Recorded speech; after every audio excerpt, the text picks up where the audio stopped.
pukul 22 waktu Indonesia Barat.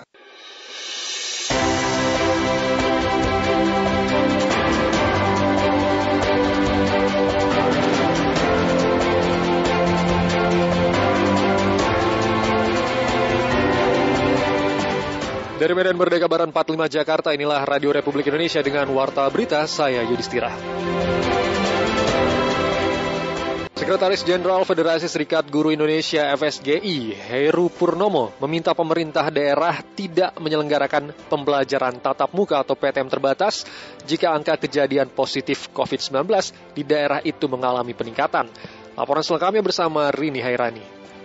Kepada Bapak Heru Purnomo, dengan ini kami persilakan Pak. Pemerintah daerah diminta tidak menyelenggarakan pembelajaran tatap muka atau PTM terbatas jika angka positif COVID-19 di wilayahnya mengalami peningkatan. Sekretaris Jenderal Federasi Serikat Guru Indonesia FSGI Heru Purnomo dalam diskusi publik secara virtual dengan tajuk kelayakan PTM terbatas di tahun ajaran 2021-2022 Senin siang mengatakan, pihaknya juga mendorong Pemda tidak membuka PTM di sekolah atau madrasah hanya dengan pertimbangan gurunya sudah divaksinasi karena kekebalan kelompok belum terbentuk di sekolah ketika hanya guru saja yang divaksinasi namun peserta didik belum divaksinasi. FSGI lanjut Heru juga meminta Dinas Pendidikan dan Dinas Kesehatan Provinsi, Kabupaten, Kota perlu melakukan nota kesepahaman terkait pendampingan sekolah dalam PTM. FSGI mendorong pemerintah daerah tidak membuka sekolah atau madrasah pada Juli 2021 jika kasus COVID positif rate-nya lebih dari 50.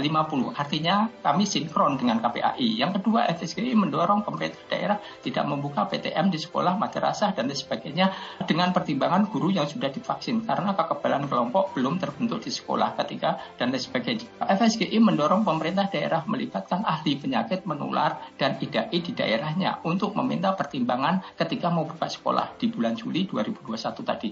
Pada kesempatan yang sama, Direktur SMP Kementerian Pendidikan, Kebudayaan, Riset, dan Teknologi, Multiasah, meminta Dinas Pendidikan di Provinsi, Kabupaten, Kota untuk memeriksa data kelayakan sekolah dalam persiapan penyelenggaraan pembelajaran tatap muka terbatas. Ia juga meminta tidak ada manipulasi daftar periksa, baik kepada kepala sekolah maupun dinas sendiri dapat memberikan data yang real di lapangan, mengingat hal tersebut terkait dengan keamanan serta kesehatan peserta didik. Insert bahwa kepala dinas pendidikan betul-betul melakukan validasi. Jadi daftar periksa yang dilakukan usulan pemeriksaan oleh sekolah secara berjenjang, yang paling dekat itu jenjangnya dari sekolah kan adalah ke jajaran dinas pendidikan. Jadi betul-betul dinas juga melakukan cross check apakah benar sistem pemeriksaan yang dilakukan oleh sekolah.